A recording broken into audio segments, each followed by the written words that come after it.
Welcome back to the channel, everyone. I'm Paul, and this is Paul in the Cloud. Today we're going over the last 2 weeks with what I've learned covering DHCP and CIDR. Before we begin, make sure to like, subscribe, and after the video, make sure to comment and let me know your thoughts on the video. So let's get started.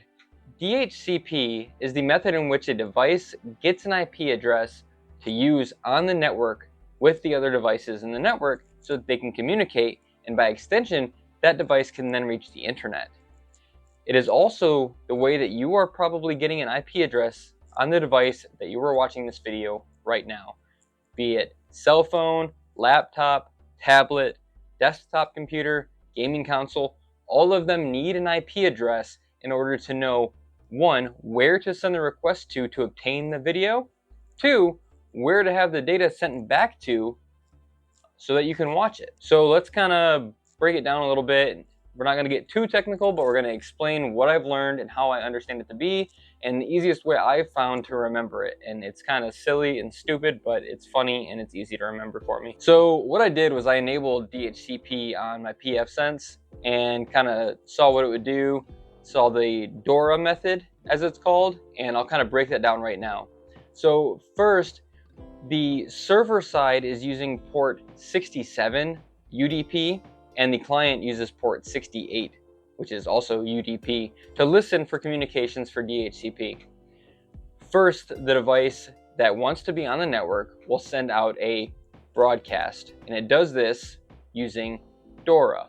So it stands for Discover, Obtain, Request, and Acknowledge. The first step is the Discover method, like I just said. It will broadcast on 255.255.255.255. So it will basically scream to the whole network, hey, I need to know who can give me an IP address, give me your contact information so I can get back in touch with you and we can work this out. Then the DHCP server, which was listening on that UDP port, will say, hey, I'm being called, let me talk back.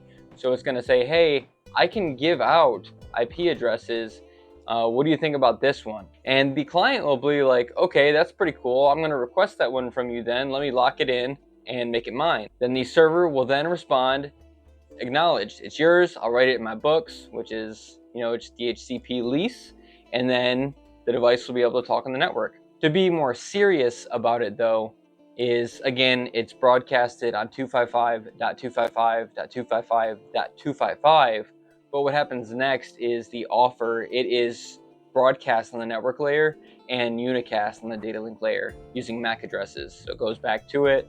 And then the next two steps, also the request and acknowledge, same thing. Because there's no IP address, it's broadcasted on the network layer and unicast on the data link layer. So same thing.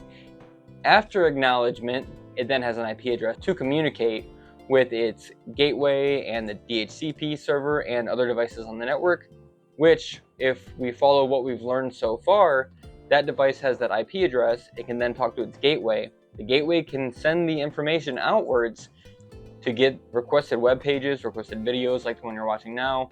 And then when it comes back into your gateway, your firewall, your modem, router, whatever, it has a tag on it on the packet, so it knows where to send it back to, and it's like, hey, send it back to this device that has this IP address. And that's kind of how it works. We'll get more into depth on that later, but this is kind of just breaking down DHCP. So really that's it for DHCP though.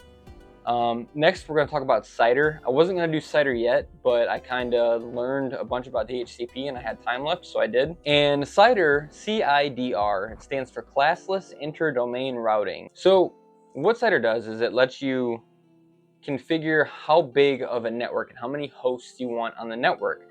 And so the most common one, which is usually on most ISP provided modems and routers, is set to be a /24 or the subnet mask 255.255.255.0. That means there are 256 IP addresses because each octet is 8 bits. Each in the 255 is that first octet all set to 1. So that's 255 in binary. So 255, 255, 255, and that's all the network portion. The rest can be used for the host bits. And the hosts are, things in your network. The computers, the tablets, the laptops, the gaming consoles, everything like that. And that gives you 256 IP addresses, but networks need the network address and the broadcast address. So it drops it down to 254. And you remember this is 2 to the power of n minus 2, n being the amount of bits.